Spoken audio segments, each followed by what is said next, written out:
Hey guys, welcome back to the channel. It's Trey, and let's talk about Dragon Ball Superhero, the movie. As you guys know, over the weekend, it has passed as the highest animated movie in the United States, beating Pokemon the first movie's box record. Congratulations.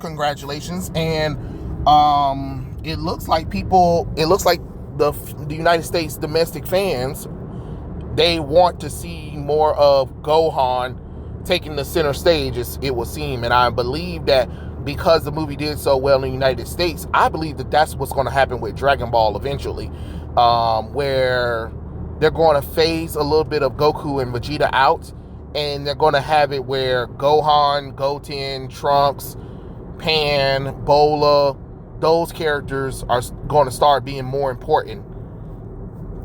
Because with the success of this movie, it showed that people want to see Gohan and Piccolo.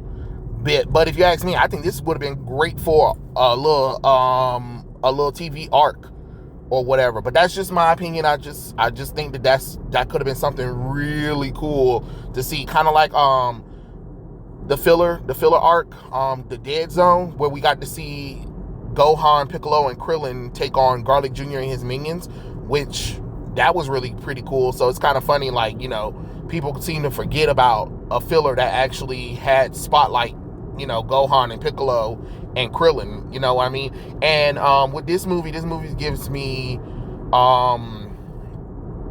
Dragon Ball Z Broly's Return and Dragon Ball Z Eradicate All Saiyans. And that's not a bad thing. It's good to see Gohan in the spotlight. Of course, it's good to see Gohan and Piccolo in the spotlight. But I will say the story does still feel a little fanficky. Regardless of whatever they're trying to do, it still feels so fanfic. You know what I'm saying? Like, Piccolo literally got, Shenron to unlock his potential because Dende couldn't do it. You know what I mean? And that's fine. It's whatever. And he gave him 2 new forms, you know what I'm saying? So that was something. And then Gohan, seeing Piccolo about to die, sparked something in him to unlock this final Gohan mode. I'm not calling it beast mode, because no.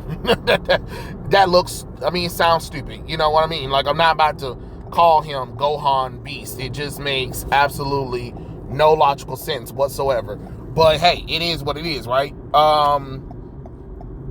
But I would have loved for them to do something with Android 18 and 17, since it is the return of the Red Ribbon Army. It would have made more sense to also have them in the story. I feel like they bring Android 18 for like moral support and act like she wasn't a powerful fighter or something like that. And the same thing with Krillin. I'm not saying that they have to be the strongest, but they just got done, with the tournament. But I will say they did bullshit with the whole explanation of Goten and Trunks. Man, it's been 6 months. And again, that's another thing with the whole time skip. They keep doing this time skip shit that don't make no sense with the manga. You can't say that this stuff is supposed to be canon to Dragon Ball and then keep fucking up the timeline. You know what I mean? Like, we already had several years already. And then where the fuck was Bola at? Like, Bulma was in the movie, but her daughter wasn't in the movie? Come on now. Pan was in the movie. You could at least brought not bring Bola, but at least explain where Bola's at. And then what was the point of putting Trunks and Goten in there if you were just going to make them the damn butt of the jokes? Like, enough of them acting really stupid at this point. That shit gets aggravating and it gets old real fast and in a fucking hurry. And then the explanation of, us Saiyans, we stay young for a long time and then we have a growth spurt. That's a fucking lie, because Gohan, we saw you grow up throughout the years in Dragon Ball Z. So no, that's a whole damn lie and a half. No, it was because the writer and the artist, Akira Toriyama and Toru as got fucking lazy and didn't feel like aging Goten and Trunks up to their appropriate ages. Because everybody knows that ain't no way in hell. And yeah, Goku, but we saw half Saiyans. We already saw what future Trunks looked like, and we already saw what Gohan looked like when they grow up. So that was a lame ass excuse. And then, of course, Trunks' hair turns blue, but then when they fuse into Fat Gotenks, his hair is purple. So again, the inconsistencies again, but I will give it credit. It did stay consistent with the 3D, 2D animation. So that's something good. That's a plus. I mean, it's not really much of a plus because I mean, I just would have preferred them doing 2D. Like there was an intro, and that kind of introduced us to the Red Ribbon Army, Cell, and the Android Saga, or whatever. And then we got to see how amazing the animation looked, which if Dragon Ball Kai was like that, that would have made the show even better. Or if the movie was like that, it would have been better. But it didn't. They didn't do that. So I don't know what that was about. But they decided to do this whole 3D, 2D transformation kind of thing. So it is what it is. I don't think it's a good one, but hey, it is what it is. But that's just my personal opinion when it comes to that kind of stuff. But overall, you can tell it was just a fan service movie, and there's nothing wrong with that, honestly. You can definitely have a fanfic service movie. That's what it was. But another thing is, it just shows how almost out of ideas they are with the franchise. Because for me, what this could have been a cool arc for GT, if you ask me. And the reason why I'm saying GT is because, you know, Dragon Ball Z ended, then GT, and this could have been something that you could have easily added into GT, like, oh, while Goku is off with Trunks and Pan, here's Gohan dealing with, you know, Cell Max with Piccolo, Goten, and Vegeta, maybe. You know what I'm saying? That could have been something way more better than this, because it honestly doesn't really kind of fit to me. It just feels like it's just there. But I will tell you, the breakout character was Gamma 2. I love me Gamma 2. I think Gamma 2 was probably the best character in there. But hey, that's my opinion. I think Gamma 2 is really cool. I'm sad that he died against Cell Max, which was kind of crazy. Cell Max was just like this super ultra supreme version of imperfect Cell, honestly. So that was really something. And at least we got to see Pan grow up a little bit, which is kind of strange because, again, you know, she was a baby. Now she's up here. I hope Marin and Bola is a little bit up there as well, because they should be too, because they shouldn't even be the same age as they were through Super. But again, that's what happens when you have inconsistencies, and then people come up with excuses. But I really want people to understand that Dragon Ball Super has been too fanfic heavy, and it contradicts so much of the manga itself and even the anime itself, which I consider the anime canon because the anime is the thing that came out first before the manga, and the manga decided to stray away from it. Oh, and a plus side is Vegeta beat Goku. That was something. And you know, Broly, Chi-Lai, and Simone, whatever his other name is, Seaman, whatever, I think that's his name. They live on the planet with Lord Beerus and Whis, which that's cool, I guess. I mean, if you ask me, like I said, I don't think Broly should have been saved. I just think they should have just killed his ass off and let him be a villain or a recurring villain. That's what I would have felt. That, you know, I would have preferred that. Like a villain, they defeat him, he gets sent somewhere, and then he gets released again. You know what I'm saying? Like a recurring villain, kind of, since y'all asses want to do fucking Frieza like that with that whole Black Frieza bullshit. But I can, you know, I'm not gonna rant on that one. I'm gonna let y'all have that one.